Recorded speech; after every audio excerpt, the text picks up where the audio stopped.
এই আন্দোলন করতে গিয়ে অনেকে আহত হয়েছেন, নিহত হয়েছেন, সেটা আমরা জানি।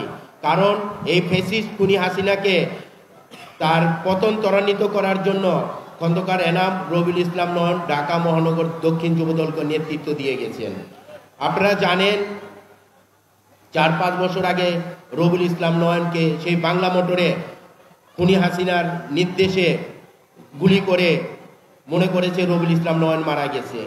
তাকে নিয়ে ঢাকা মেডিকেলে মর্গে ফেলে রাখছে, মনে করছে মারা গেছে।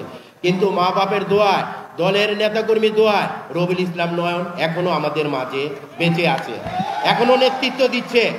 বৈষম্য বিরোধী ছাত্র আন্দোলনে যখন খন্দকার এনামুল হক এনাম জেলখানার ভিতরে ছিল, তখনও রবিউল ইসলাম নয়ন সেই রাজপথে গুলিবিদ্ধ হয়েছে।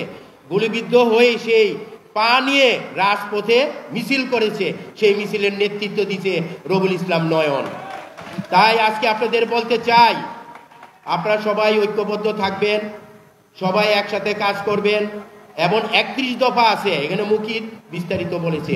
সেই 31 দফা আপনারা ঘরে ঘরে গিয়ে আমাদের মা বোনদেরকে বুঝাতে হবে আগামী দিনের দেশ নায়ক তারেক রহমান কি চাইছে, সেটাতে বিস্তারিত লিপিবদ্ধ করা আছে।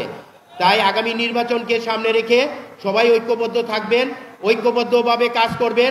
এখনো ফ্যাসিস্ট খুনি হাসিনা চলে গেছে, কিন্তু তার দোসররা এখনো বাংলাদেশের মাটিতে আছে। সেই দোসরদেরকে বিতাড়িত করতে গেলে আরেকবার আমাদের সংগ্রাম করতে হবে। সবাই কি ঐক্যবদ্ধ আছেন?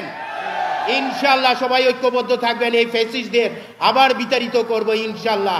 এই আশা প্রত্যাশা ব্যক্ত করে আমি আমার বক্তব্য শেষ করছি। খোদা হাফেজ। বাংলাদেশ জিন্দাবাদ, বাংলাদেশ জাতীয়তাবাদী যুবদল জিন্দাবাদ। সবাইকে ধন্যবাদ। আসসালামু আলাইকুম।